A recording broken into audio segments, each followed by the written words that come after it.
Have you ever found yourself just looking for a fight?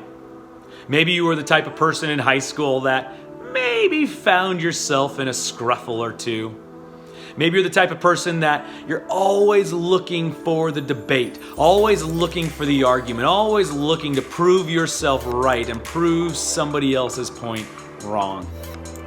I don't know, maybe you call yourself Mama Bear and you're always looking to fight for your kids, but sometimes maybe if you're honest, you're a little too eager to enter into that fight with Johnny.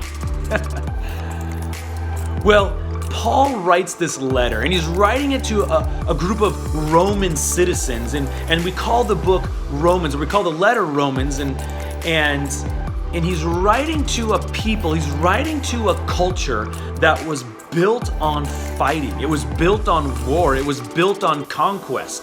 The Roman Empire was set out to conquer the world, and it was in the DNA, in the blood of its citizens. I think much like today as Americans, our country, if we're honest, it was built on war.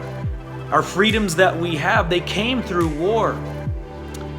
And yet, sometimes I feel like we're still ready to fight as Americans. And not go to war and fight for justice is what I'm talking about, but I'm talking about going to war with our neighbor, going to war and battling our classmates, going to battle people on Facebook and Instagram and Twitter and social media.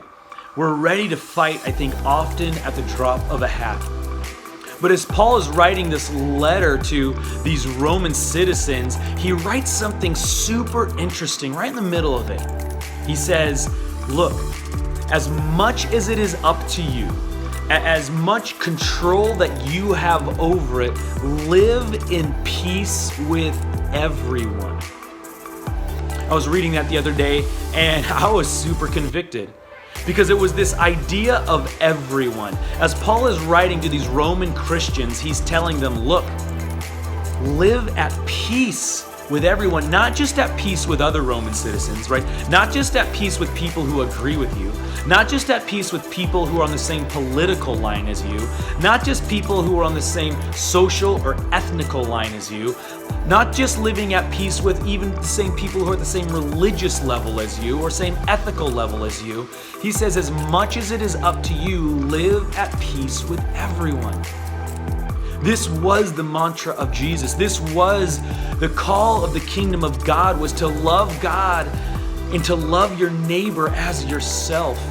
And that neighbor did not matter if it was someone who was like you or someone who was polar opposites of you in every sense of the way.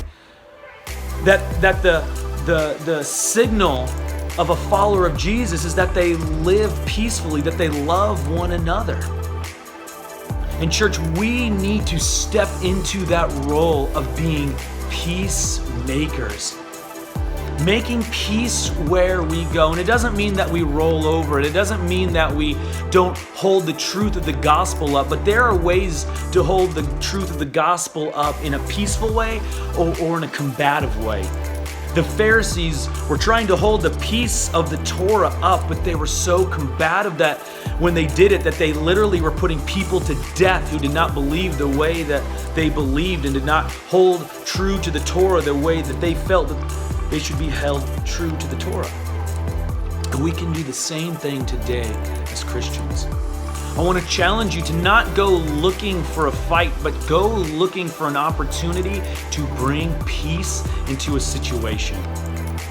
Our society is in an upheaval right now, and I don't know if it's entirely a bad thing.